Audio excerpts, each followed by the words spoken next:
Good morning, students. I, Dhaval Sangani, welcome you all in Saraswati Group of Education. મિત્રો આપ સૌ જાણો છો તેમ સ્ટાન્ડર્ડ 9 સબ્જેક્ટ ઇંગ્લિશ જેમાં આપણે ચેપ્ટર 3 મોહન એન્ડ વીના નો અભ્યાસ કરી રહ્યા છીએ. જેનો પાર્ટ 1 જેમાં એક ટેબલ ચાર્ટ હતો અને થોડીક એમથી પાઠની સમજૂતી હતી ન્યૂ વર્ડ્સ સાથે જે આપણે જોઈ ચૂક્યા છીએ. ફરીવાર રિકેપ કરાવી લઉં કે મોહન છે એક સંગીતકાર કુટુંબમાં એનો જન્મ થયો હોય છે. એને પહેલા સિતાર ઉપર હાથ અજમાવેલો હોય છે. મોહનનું જે કુટુંબ છે એ ક્લાસિકલ મ્યુઝિક અને વોકલ મ્યુઝિકમાં પારંગત હોય છે, એના ઉપર બિલીવ કરતું હોય છે. જ્યારે એક જર્મન લેડી છે એ મોહનના પિતા પાસે ગિટાર શીખવા આવે છે ત્યારે મોહનને ગિટાર શીખવાની ઈચ્છા થાય છે. ત્યારે મોહન પોતાને રોકી નથી શકતો અને ગિટાર ઉપર ફોકસ કરવાનું નક્કી કરે છે. એના ફેમિલી મેમ્બર્સ એને સમજાવે છે કે તારા ફાધર છે ક્યારેય તને ગિટાર વગાડવાની મંજૂરી આપશે નહીં, પણ તેની માતા એને સપોર્ટ કરે છે. ત્યારબાદ મોહન તેના પિતાને પણ મનાવી લે છે અને જે પશ્ચિમી સંગીત હતું ગિટારનું એમાં થોડા ફેરફાર મોડિફાઈ કરી અને પ્યોર ઇન્ડિયન ક્લાસિકલ મ્યુઝિક બનાવવાનો તે પ્રયત્ન કરે છે. હવે આપણે આગળ પાઠની સમજૂતી મેળવીએ તે પહેલા થોડા ન્યૂ વર્ડ્સ જોઈ લઈએ. ગેધરિંગ એટલે સભા અથવા મેળાવો, જ્યાં મોટી સંખ્યામાં લોકો ભેગા થયા હોય છે, ગેટ ટુગેધર જેને આપણે કહીએ છીએ. નેફ્યુ એટલે ભત્રીજો. પરફોર્મિંગ આર્ટિસ્ટ એટલે કે જાહેરમાં ગાતા અથવા બજાવતા એટલે વગાડતા, જાહેરમાં ગાતા હોય જાહેરમાં કોઈ સંગીત વગાડતા હોય. એપ્રિશિએશન એટલે વખાણ, બરાબર. કોઈ પણ કામ સરસ કરો તો એપ્રિશિએટ કરવામાં આવે એટલે તમારા વખાણ કરવામાં આવે જાહેરમાં. ફ્લોઈંગ એટલે વહેતું. કેવું વહેતું કે સ્ટ્રીમ એટલે ઝરણું, ઝરણામાં જેમ ખડખડ પાણી વહે તેમ સંગીત વહેતું એવું અહીં કહેવામાં આવે છે. ત્યારબાદ જોઈએ ડેપ્થ એટલે ઊંડાણ. તો આ ઊંડાણ એટલે નીચે જવાનું નથી, પણ જે જ્ઞાન છે સંગીતનું છે એમાં કેટલું ડેપ્થ રહેલું છે, કેટલું ઊંડાણપૂર્વકનું જ્ઞાન છે એનો નિર્દેશ થાય છે અહીં. ડિટરમાઇન્ડ એટલે કૃત નિશ્ચય. કોઈ પણ કામ ગમે તે ભોગે કરી બતાવવું, બરોબર. કે હું 10th માં છે એ સારામાં સારા પર્સન્ટાઇજ લઈ આવીશ, પર્સન્ટાઇલ અથવા પર્સન્ટેજ લઈ આવીશ એવું કૃત નિશ્ચય કરવાનું. કૃત નિશ્ચય એટલે આપણે આપણી જાતને જ કહેવાનું કે મારે આ કરવાનું છે, તો એની પાછળ સખત મહેનત કરવી પડે. એસ્પેક્ટ એટલે પાસું, એટલે કે જે કામ કરીએ છીએ એના વિવિધ પાસાઓ હોય છે, બરોબર. એડવાન્ટેજ હોય અને ડિસએડવાન્ટેજ હોય, તો એ બરોબર જોવા, એનો બરોબર અભ્યાસ કરવો એવું અહીં કહેવામાં આવે છે. ઇનકોર્પોરેટ એટલે માં મેળવી એક કરી દેવું, એટલે કોઈ પણ કામ છે એમાં માં મેળવી એક કરી દેવું મતલબ થાય છે કે એમાં પૂરેપૂરી સફળતા મેળવી અને પોતાની જાતને એમાં એક કરી દેવી. ઇન્વેન્ટ એટલે નિર્માણ કરવું અથવા શોધ કરવું, ઇન્વેસ્ટિગેશન આપણે કહીએ છીએ. ટ્યુન એટલે સુર. વિઝન એટલે કલ્પના અથવા સ્વપ્ન. અલ્ટરિંગ એટલે અથાક પ્રયત્ન. ક્રિએટ એટલે નિર્માણ કરવું. બંનેનો એક જ મતલબ થશે ઇન્વેન્ટ અને ક્રિએટનો. ફેશન એટલે ઉત્કટ ભાવના અને સેરેમની એટલે કોઈ સમારંભ, જે આપણે આમ મેરેજ સેરેમની હોય, બરાબર, ઇન્ડિપેન્ડન્સ ડે ની સેરેમની હોય, કોઈ પણ મેળાવો અથવા કોઈ પણ સમારંભ. હવે આપણે પાઠ આગળ જોઈએ. Page number 27. One evening there was a gathering of close family friends. એક સાંજે ક્લોઝ ફેમિલી ફ્રેન્ડ્સ, ક્લોઝ એટલે નજીકના, ફેમિલી એટલે કુટુંબના ને ફ્રેન્ડ્સ એટલે મિત્રો, નજીકના મિત્રોનું ગેધરિંગ હતું. ગેધરિંગ એટલે સભા હતી અથવા મેળાવડો હતો. In this small gathering Mohan's brother, sister and nephews who were also performing artists played music on their classical instruments. અને આ જે મેળાવડો હતો એમાં મોહનના ભાઈ, એની બહેન અને એના ભત્રીજાઓએ શું વગાડ્યું તો કે Indian classical music. There was a great appreciation અને બધાએ એના ખૂબ વખાણ કર્યા. શું કર્યું બધાએ એના ખૂબ વખાણ કર્યા. Mohan two express his wish two perform he played on guitar. Express ઈચ્છા વ્યક્ત કરી. મોહનને પણ કંઈક બધાની સામે પરફોર્મન્સ કરવાની ઈચ્છા થઈ તો એને કેમાં પોતાનું પરફોર્મન્સ આપ્યું તો કે ગિટાર વગાડીને આપ્યું. After his performance a relative said, એના પરફોર્મન્સ પછી એક રિલેટિવ બોલે છે, you need to work very hard with the new instrument. આ નવા સંગીતનું જે વાદ્ય છે જેમાં તે હાથ અજમાવ્યો છે ગિટારમાં, ત્યારે એમાં હજી વધારે મહેનત પ્રેક્ટિસ કરવાની જરૂર છે.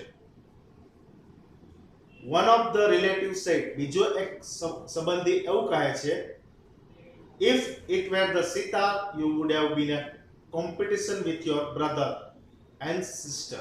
જો તે સિતાર વગાડ્યું હોત ને તો તારી સ્પર્ધા થઈ હોત તારા ભાઈ અને તારી બહેન સાથે. You have already spent 2 years on it, but still this instrument needs more. તે આ ઇન્સ્ટ્રુમેન્ટ શીખવામાં 2 વર્ષનો સમય તો પસાર કરી દીધો છે. તે 2 વર્ષ ત્યાં તો આમાં પ્રેક્ટિસ ચાલુ કરી દીધી છે, પણ હજુ તારે સ્ટીલ હજુ પણ વધારે પ્રેક્ટિસની જરૂર છે. After his performance, someone said, the sitar's sound is like a flowing stream. આ પરફોર્મન્સ બાદ એક વ્યક્તિ બોલે છે કે સિતારનો જે સાઉન્ડ હોય છે ને વહેતું ઝરણું હોય ને, ફ્લોઈંગ સ્ટ્રીમ, વહેતું ઝરણું એવો હોય છે. Your instrument doesn't have that depth. Depth એટલે ઊંડાણ. તારા ઇન્સ્ટ્રુમેન્ટમાં જો તું ગિટાર વગાડી રહ્યો હતો એવી આમાં આવું ઊંડાણ હતું નહીં. આવું એક સંબંધી મોહનને પ્રતિભાવ આપતા કહે છે. Mohan with yet another side, your brother plays the violin. His sur and tal are so beautiful. What are you doing with this instrument?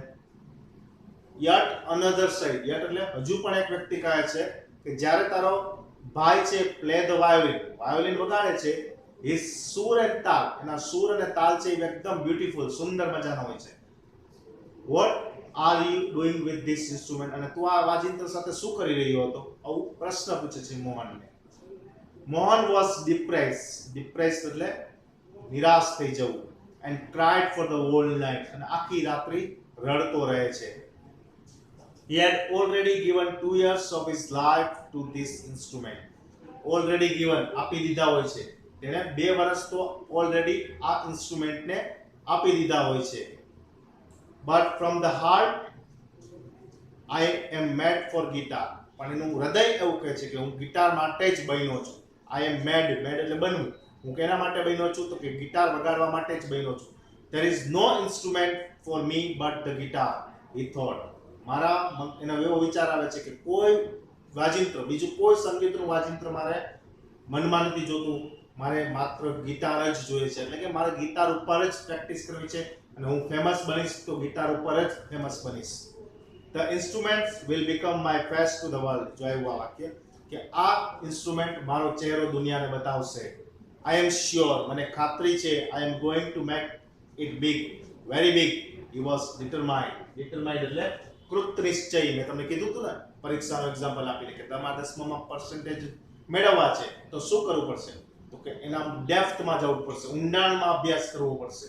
બરાબર, એક એક વસ્તુ, એક એક પાસાને જોવા પડશે. બરાબર, અને કૃત નિશ્ચય થવું પડશે. ખાલી માની લેવાથી, ધારી લેવાથી પર્સન્ટેજ ના આવી જાય. એવું મોહન જો ધારી લે તો એને ગિટાર આવડી જાત, એ શું ફેમસ થાત નહીં. પણ એને એમાં ડિટરમાઇન્ડ કર્યું, કૃત નિશ્ચય થયું કે મારે ના શીખવું જ છે, વધારે આમાં ઊંડાણપૂર્વક જ્ઞાન મેળવવું છે. હવે આગળ જોઈએ. This experience took place when Mohan was only 16 years of age. આ એક્સપિરિયન્સ જ્યારે થયો, આ જ્યારે ઘટના બની ત્યારે મોહનની ઉંમર 16 વર્ષની હતી. It was the turning point of his life. અને આ એની લાઈફનો ટર્નિંગ પોઈન્ટ એટલે કે મહત્વનો વળાંક હતો. Mohan doubled his riyaz and practiced for about 10 hours a day. Double his riyaz, જે રિયાઝ કરતો 2 કલાક 3 કલાક, એ ડબલ કરે છે એટલે 6 કલાક રિયાઝ કરે છે. અને ગિટારની જે પ્રેક્ટિસ કરે છે એ આખા દિવસની 10 કલાક સુધી તે પ્રેક્ટિસ કરે છે. He also studied other aspects એટલે પાસા, તે ગિટારના જે પાસાઓ છે અલગ અલગ, બરોબર, કેમાં કેટલું ભાર દેવો, ક્યાં કેવો સૂર છેડવો, એ બધા પાસાઓ તે જોવે છે. He decided to incorporate the speciality. Incorporate the speciality એટલે ગિટારમાં એ સ્પેશિયાલિટી, એટલે કે મારા જેવું કોઈ ગિટાર ન વગાડી શકે એવો સ્પેશિયલ માણસ બનવા માંગે છે. Technique and sound of every instrument into the guitar. Technique, વગાડવાની ટેકનિક, સાઉન્ડ, અવાજ. He wanted to invent something which gave the sound and tune of the Western guitar, but could be played like an Indian veena. He wanted to invent એટલે નિર્માણ કરવું, શોધ કરવી. શું શોધ કરવાનું ઈચ્છતો હતો?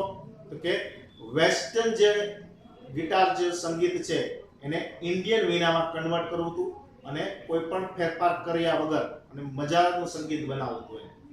Not only the sound that my instrument produce is important, but it must also express my vision. મારું જે સંગીત છે એનાથી માત્ર સૂરજ ઉત્પન્ન નતો થવો જોઈએ, પણ મારું જે સ્વપ્ન જે છે, what I want to say through the instrument, હું જે દુનિયાને કહેવા માંગુ છું, બતાવવા માંગુ છું, સ્વપ્ન મારું જે છે એ મારું ઇન્સ્ટ્રુમેન્ટ છે એ કહી દે એવું મારે સંગીત નિર્માણ કરવું છે. He said to himself, આવું તે પોતાની જાતે કહે છે. And finally, with untiring efforts and understanding of rags, he created the wonderful Mohan Veena. Finally, એટલે છેવટે, untiring, અથાગ અથવા થાક્યા વગર મહેનત કરી અને એફર્ટ્સ, પ્રયત્નો લગાડ્યા, અન્ડરસ્ટેન્ડિંગ ઓફ રાગ્સ, રાગની સમજ મેળવીને he created the wonderful Mohan Veena અને તેને મોહન વીણા નામની રચના કરી. Today the world knows Mohan as Pandit Vishwamohan Bhatt. આજે દુનિયા આ મોહનને પંડિત વિશ્વમોહન ભટ્ટના નામે ઓળખે છે. Winner of A Grammy award અને તેને ગ્રેમી એવોર્ડ પણ પ્રાપ્ત થયેલો છે. I just followed my heart's passion. Passion એટલે ઉત્કટ ભાવના. મેં મારા હૃદયની જે ઉત્કટ ભાવના હતી એને ફોલો કરી હતી. એન્ડ હિયર આઈ એમ, અને એનાથી હું અહીં છું, આ સ્થાન ઉપર છું, આવું મોહન કહે છે. Said Mohan at the award ceremony in 1993. 1993 ની જે એવોર્ડ સેરેમની, એવોર્ડ વિતરણનો સમારોહ હતો, તેમાં મોહન એમ કહે છે કે મેં કાંઈ નથી કર્યું, પણ મારા જે દિલની ઈચ્છા હતી એને મેં માત્ર ફોલો કરી છે અને હું અત્યારે અહીં પંડિત વિશ્વમોહન ભટ્ટ તરીકે ઓળખાવ છું. તો વિદ્યાર્થી મિત્રો, આશા છે કે તમને આ પાઠ આખે આખો સમજાઈ ગયો હશે કે મોહન છે એનું ફેમિલી જે છે એ સિતાર અને ક્લાસિકલ મ્યુઝિકમાં માનતું હોય છે, પણ મોહનના ઘરે એક દિવસ એના પિતા પાસે ગિટાર શીખવા એક જર્મન લેડી આવે છે. ત્યારથી મોહનને ગિટારમાં રુચિ પેદા થાય છે અને ગિટાર ઉપર પોતાનો હાથ અજમાવે છે. એક સમારોહમાં એના ભાઈ બહેન છે એ ક્લાસિકલ મ્યુઝિક વગાડે છે અને બધાનો વખાણ મેળવે છે. જ્યારે મોહન ગિટાર વગાડે છે અને લોકો તેની ટીકા કરે છે, જેથી મોહન ડિપ્રેસ થઈ જાય છે, નિરાશ થઈ જાય છે અને વિચારે છે કે ના, કોઈ પણ ભોગે કૃત નિશ્ચય થઈ જાય છે કે મારે ગિટાર ઉપર નામના મેળવવી છે અને દુનિયા મને મોહન નહીં પણ ગિટાર વાદ્ય મોહન તરીકે ઓળખે એવું મારે કામ કરી જવું છે. ત્યારબાદ તે કલાકો એટલે કે દિવસના 10 કલાક સુધી અભ્યાસ કરે છે, ગિટાર ઉપર પ્રેક્ટિસ કરે છે અને સફળતા મેળવે છે. તેને ગ્રેમી એવોર્ડ પણ પ્રાપ્ત થયો છે. 1993 ની એક સેરેમનીમાં તે બોલે છે કે મેં મારા હૃદયની ઈચ્છાને સાંભળી, મારું હૃદય જે બનવા માટે મને કહી રહ્યું હતું તે મેં સાંભળ્યું અને હું એને ફોલો કર્યું, એટલે હું અહીં સુધી પહોંચ્યો અને દુનિયાને પંડિત વિશ્વમોહન ભટ્ટ નામે ઓળખે છે. વિદ્યાર્થી મિત્રો, આ સેશનના અંતે એક વર્કશીટ હશે જેમાં તમારે MCQ બેઝ હશે, જે તમારે તમારી HW માં 2 વાર સુંદર અક્ષરે લખવાના રહેશે. Thank you.